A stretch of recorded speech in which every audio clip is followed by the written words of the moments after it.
Yes, people, how's it going? Welcome back to Lily White Lane. Hope you're doing good, hope you're keeping safe and well, and hope you're having a smashing and a fantastic Sunday. Sundays are always much better after a Spurs win the day before. And look, even if we made it hard for ourselves, that is what we got. The win and the 3 points. At the end of the day, I don't care how you do it as long as you do get the win. And we needed it. We really needed it after our last two results. But look, I wanted to come into this video and discuss a couple of things. The performance as a whole, certain players' performances, and the credit we deserve. The credit we deserve from coming from 2 goals down away from home and winning it 3-2. But I want to start off by talking about the media. I've talked about the media as a whole. Platforms such as TalkSport and potentially bigger YouTube channels. And just the media in general, newspaper outlets, websites.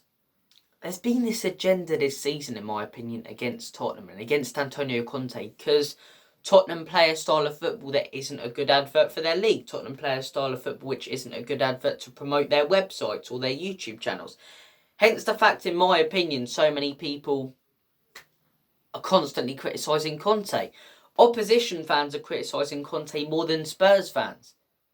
They're failing to see the project that he's building at Spurs. They're failing to see that he took us from 9th into 4th last season and we're currently sat 3rd in the league on a very, very good points tally compared to the last few seasons. One of our best points tallies ever beginning the league. Yet there's this agenda and story and narrative being created in the media constantly that Spurs are negative, that Spurs are terrible. If you actually watch some of our games, you'll realise that we're not. Yes, we were 2 goals down yesterday, and we made it hard, and we had to score a last-minute winner and come back to win the game 3-2 away at Bournemouth. That should never happen. But you look at the stats, we played some very, very good football at times yesterday. 26 shots.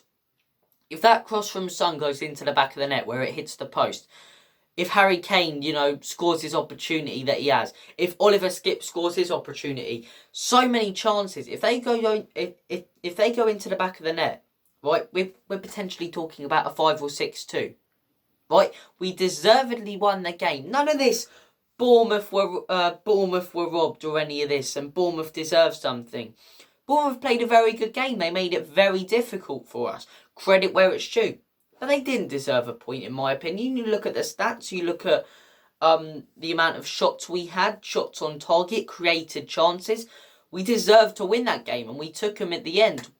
We take some of our chances in that first half, potentially at the beginning of the second half. Even in the last 30, take some more of our chances. We win that game by 5 or 6 goals to 2, and yet all you're seeing is Tottenham got away with one. Really? I think Bournemouth got away with one when it comes to actually scoring 2 goals, getting let off the hook by us missing and not taking our chances, and then at the end, in the last 30 minutes, taking our chances, And I want to start off, Gabby Abonlahor. TalkSport, I've always enjoyed TalkSport. I think it's a very good platform. I listen to them a lot. A lot of hate goes their way, and I can understand a bit more now why. But I've always enjoyed TalkSport. I think they give ordinary fans a platform to ring up and express their views and opinions on their club, and I'll always respect that. But some of the presenters they have on there, and some of the absolute nonsense they talk. Gabby Abonlahor. You're seeing him go on there yesterday. Spurs got away with one there. What are you talking about? What are you watching? Spurs got away with one. Coming from 2-0 down to win it 3-2 in the final stages and having 26 shots in the game. Yet we got away with one, did we, when Bournemouth had 6 shots? They took their chance, they were clinical, fair enough. We were by far the better team. We played good football at times. Yet all you're hearing today from Gabby Abonlahor and these stupid presenters is Spurs negative. It's not sustainable. How long can it last? What is this guy on about, Gabby Abonlahor? Focus on your own team getting absolutely stuffed by Newcastle United yesterday, 4-0. Be quiet, shut your mouth and sit down, Gabby Abonlahor. Because this guy talks nothing but rubbish. Rubbish about Spurs and rubbish about other teams.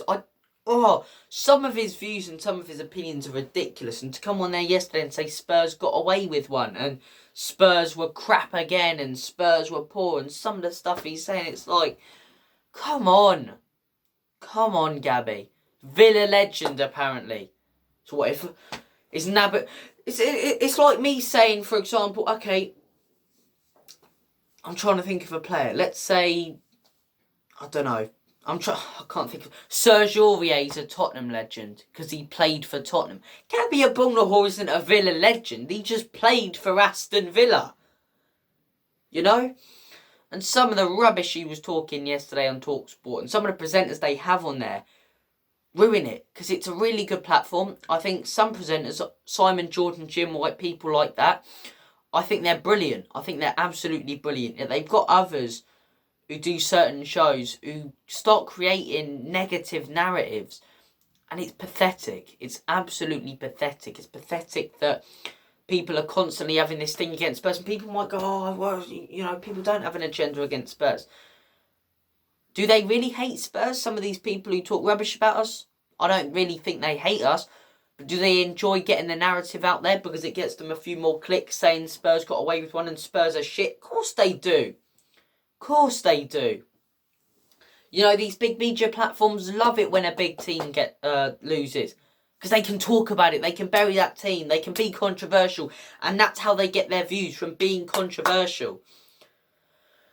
But yeah, Gabby Abonlahor, I don't know what he was on about. I really, really don't know what he was on about yesterday. But look, let's move on to the actual performance. Tottenham 3, Bournemouth 2.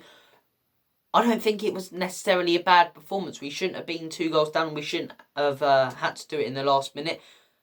But what matters is the 3 points. Like I say, I don't care how you get them. And we got them yesterday. I thought we played well in parts. 26 shots. We could have been more clinical. I thought the first half was very, very poor. And you've got to understand as well, Conte rested players. Conte rested players for that game. He rested Romero. He rested Dyer. And as soon as our top players came on for those last 30 minutes, you could see the dynamic of the game change. You could see, you know, the way the game was being played change. I think Brian Hill coming on, you know, not just Brian Hill, but Brian Hill, Perisic, Bentanballer and Dyer coming on changed the game. Because Dyer was able to distribute more from the back. Our back line was distributing terribly throughout that whole game. Dyer was able to create more. Bentanballer was able to create more opportunities for Brian Hill. And Brian Hill was able to create more opportunities for Kane and Son. And therefore, you know, we kept getting corner after corner and set piece after set piece. And, you know, foul after foul. And they eventually wilted, you know. Bournemouth, I can't really understand why they sat back. But that's what happens. You sit back, you invite a quality team like us onto you. You get punished. And that's what we did. I think the substitutes completely changed the game yesterday. I thought we attacked them brilliantly in those last 30 minutes. Could have been 5 or 6. And Bentanballer, what a player. This guy is still so underrated. Comes in January, right? Comes in January. Completely changes the style that Tottenham play, especially for the end of last season. The end of last season for me was probably the most fun I've had watching Spurs in a long, long time, since under Pochettino. Because the end of last season, we were playing such great football. The 4-0 against Leeds, the 5-0 against Everton, the 4-0 against Villa, the 5-1 against Newcastle, taking teams apart, which we didn't do before Bentanballer came in. Him and Kulusevski in January changed our season last season. They were 2 of the best signings I think Spurs have ever made. I really think they are 2 phenomenal players. And like I say, they've both proved it again this season. It's very unfortunate that Kulusevski's injured. You can see we're clearly missing him. But Bentanballer, player of the season so far. This guy's creative. He's brilliant defensively. And he's got goals when we needed them most this season. 2-2 at Leicester, going at half-time. Bentanballer makes it 3-2. Changes that game. That goal goes in, you know, completely changes it. We're on top. We win that game 6-2. In the week, 1-0 down to Sporting. We keep pressing. Bentanballer scores that equaliser. You know, if that Kane goal counts, he's the reason we win that game. You know? And no pun intended with he's the reason. But, you know, huge equaliser in the week. Now you look at that. We can go and get a point and go through against Marseille. Bentanballer doesn't score that equaliser, doesn't get up for that header. We need to go up against Marseille and pick up all 3, which is a much, much harder task. And it's thanks to Bentanballer. it's in our hands. This weekend, 2-2 against Bournemouth. Another poor result. Bentanballer steps up when we need him most. And that's what Spurs have been lacking for years. Players who step up when we need them. Who will step up under pressure and under the cosh and get these big results. And that's what this guy did off the bench yesterday. I thought he was absolutely brilliant off the bench. Absolutely phenomenal. And I was so proud watching him because I'm like, this guy has been labelled as a Juventus reject and all this by opposition fans. Yet for me now, he's turned himself into one of the best midfielders in this league. He's creative. He's defensively brilliant. I love him. I bloody love him. I think he's absolutely brilliant. I think more credit has to go his way. Look, from one positive performance to one negative performance, Emerson Royale. Sometimes I think people are too harsh on him. I think defensively, he can do a job. Normally. Yesterday for me was his worst performance in a Spurs shirt. Terrible defensively. His fault. His fault we concede both of those goals. He's nowhere near Kiefer Moore for the first goal. And just lets Kiefer Moore jump up on him for the second goal. He cost us 2 goals yesterday, Emerson Royale. 2 terrible bits of defending. And then in the box, turns on it, has a massive chance. How can you hit the ball out of the ground in a Premier League stadium? I didn't even know it's possible. I've never seen that before. He turns, hits the ball out of the stadium from inside the box. It's harder to get it on target. You know what I mean? This guy, he just winds me up and winds Spurs fans up. Conte plays him because he can be alright defensively, but surely now give Spence a chance. I know we'll give Doherty and then Perisic, and Spence is the last player on there. Maybe he'll be proven right when Spence does eventually have a go and he turns out potentially not to be as good as we all expected. But just give anyone a go over this guy. He's proved yesterday that he isn't good enough defensively. He's terrible going forward. He's got one of the worst strikes at a ball. He scored 1 goal at Spurs and it was the jammiest, weirdest little tap-in I've seen. It just winds me up. He really winds me up. You know, and his silly little Instagram stories. When he, before a game, and he's looking at his phone, and before the North London derby, he's doing this dance and stuff. So what are you doing? What are you doing? Frankfurt even, after that North London, we just lost the North London derby, and you've posted a video the day before Frankfurt doing your stupid little dance. This guy cost us 2 goals, and for me, shouldn't play for Spurs again this season. We know he will. We'll probably play on Wednesday, but he really shouldn't. Really shouldn't, in my opinion. Really frustrated me yesterday. Sanchez proves that he's not good enough. And look, yesterday also proved that, yes, we've got depth. Yes, we've got 2 or 3 players in every position. But are those players good enough? For example, what happens if Romero, Longley and Dyer gets injured? What does it become? Sanchez, Davies and probably Tanganga. You know, it's not good enough. We don't have the... Yes, we've got depth, but do we have quality depth? You look at a Man City, you know, Laporte, Diaz, both of them get injured. Akanji and Stones come in. Quality options. You know, Liverpool, okay, Van Dijk and Gomez. Gomez gets injured. Matip comes in. Chelsea, you know, Koulibaly and Fofana. Okay, Koulibaly gets injured. Thiago Silva. Romero gets injured. Davidson bloody Sanchez comes in. Do you know what I mean? I think that's where we lack. We lack quality and depth. And if we really want to go for a title, go for something special in the next few years, under Antonio Conte, I think we need to really bring in a top centre-back. Bastoni would be the ideal one if we could go for him in January. Probably not a January move, the Bastoni one.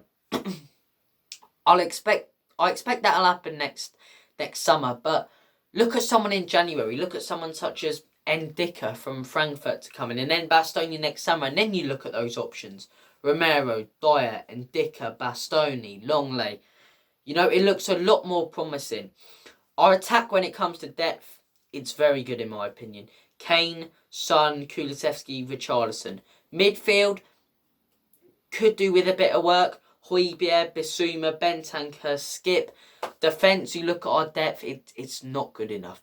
To challenge for a title or really go for something in a season, you can't have a couple of injuries and end up playing Ryan Sessegnon and Doherty at right wing back, and then Sanchez, Davies and Dyer. You know, it's not good enough, and that's not sustainable. I'll agree with that. But look, we're not the only team. I think the only few teams that have quality depth in the centre-back positions, Chelsea, Liverpool, City. I think if Arsenal get an injury at centre-back to Saliba or someone, they could struggle a bit. I think we will. I think United definitely will. If Varane's injured, so, you know, Lindelof potentially, will he do the job? We'll wait and see. But look, a lot to talk about from yesterday's game. At the end of the day, it's a huge 3 points. I don't care how they come. It's a very good comeback. It also showed that our depth isn't good enough, and we need to improve defensively in January massively if we have any slight chance of a title charge, which I don't think. And then I also thought yesterday taught us that once again the media really dislikes Spurs at the minute. But look, thank you for watching this video. Comment your thoughts on the game and on my opinions in this video. Take care of yourselves. All the best. God bless. Have a smashing rest of your weekend. And as always, come on you Spurs. In Conte, we trust. Come on the boys. Let's get a result at Marseille. Come on.